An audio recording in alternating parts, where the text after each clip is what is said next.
शीत सत्र के दौरान विधान भवन पर कई आंदोलन और मोर्चों ने धक दी। उसी दौरान शिक्षक शिक्षकेतर कर्मचारी संगठन ने भी अपने मांगों को लेकर आंदोलन किया।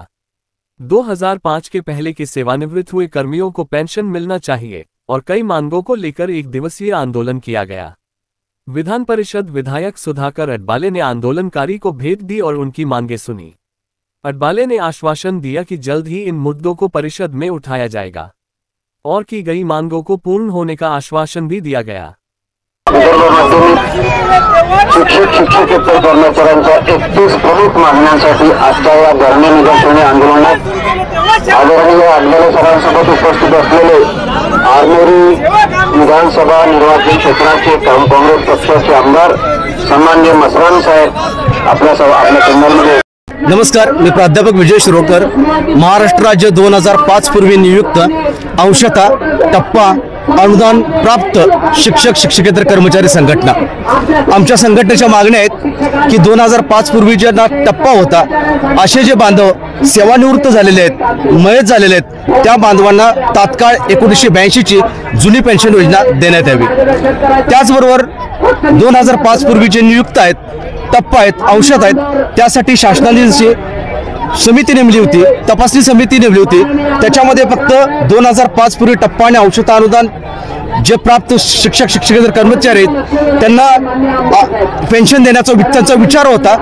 तीच समिती पुढे कंटिन्यू करून या बांधवांना प्रथम 2005 जे नियुक्त आहेत त्यांना 1982 ची जुनी पेन्शन योजना तात्काळ देण्यात यावी।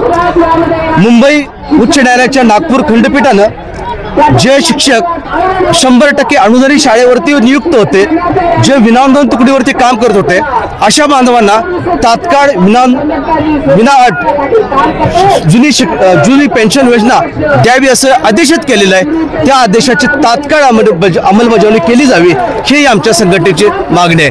त्याचबरोबर जो उपदानाचा विषय आहे त्याच्यामध्ये सुद्धा निवड श्रेणी ग्राह्य धरताना, वरिष्ठ वेतन श्रेणी ग्राह्य धरताना जसं तुम्ही नियुक्ती दिनांक ग्राह्य धरता तोच नियुक्ती दिनांक ग्राह्य धरून उपदान सुद्धा 7व्या वेतन आयोगाप्रमाणे आम्हाला उपलब्ध करून द्यावं। या सर्वांचे आदेश तात्काळ निर्गमित व्हावे यासाठी आम्ही आजचं एक दिवसाचं धरणं आंदोलन नागपूर येथे यशवंत स्टेडियम येथे करीत आहोत। किती लोक आलेले आहेत, कुठून आलेले आहेत? पूर्ण महाराष्ट्रातून सिंधुदुर्ग, कोल्हापूर, प्रॉपर नागपूर, रत्नागिरी, रायगड, सांगली, सातारा जवळपास 1,500च्या आसपास या ठिकाणी लोक सकाळपासून उपस्थित आहेत।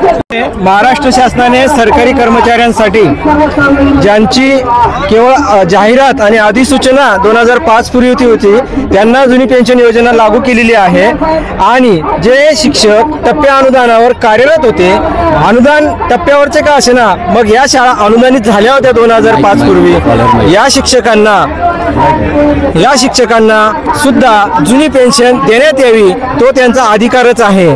तत्कालीन शिंदे सरकारमध्ये माननीय शिंदे साहेब जेव्हा मुख्यमंत्री होते तेव्हा सभागृहाच्या पटलावर असं घेण्यात आलं की 2005 पूर्वी जे कर्मचारी टप्प्या अनुदानावर होते अशा कर्मचाऱ्यांना जुनी पेन्शन देण्यात यावी, त्यांना विचारात घेण्यात आले आहे असा स्पष्ट उल्लेख सभागृहाच्या त्या नोटिंगमध्ये जर झाला आहे, मग हे रिटायर झालेले, मयत झालेले शिक्षक अजून उपेक्षित का? त्यांच्यासाठी शासनाने त्वरित GR काढावा। न्यायालयाने निर्देशित केल्याप्रमाणे 100% अनुदानित शाळेवरचे जे वाढीव टप्पा अनुदानावर तुकडीवरचे शिक्षक आहेत अशा शिक्षकांना सुद्धा नागपूर खंडपीठाने आदेशित केलं आहे की यांना 1982 ची जुनी पेन्शन योजना देण्यात यावी।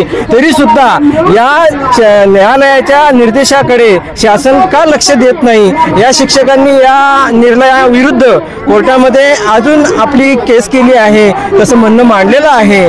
तरी सुद्धा या संदर्भातला GR शासनाने लवकरात लवकर काढून या शिक्षकांना न्याय द्यावा। उपदानंतर शासनाने म्हटलंय, शासन एक मध्ये GR मध्ये म्हणते की नियुक्ती दिनांकापासून देण्यात यावे, परंतु अधिकारी वर्ग जिथून टप्पा मिळाला तिथून उपदान कॅल्क्युलेट करते, हे मात्र योग्य नाही। म्हणून जिथून शिक्षकांची नियुक्ती झाली आहे, जिथून मान्यता मिळाली आहे ती सेवा लक्षात घेऊन उपदान द्यावे आणि 2005 पूर्वी नियुक्त झालेल्या सर्वच माझ्या सहकारी सर्वच शिक्षकांना जुनी पेन्शन योजना 1982 जुनी पेन्शन योजना द्यावी यासाठीच ही संघटना नम्र निवेदन करते आहे।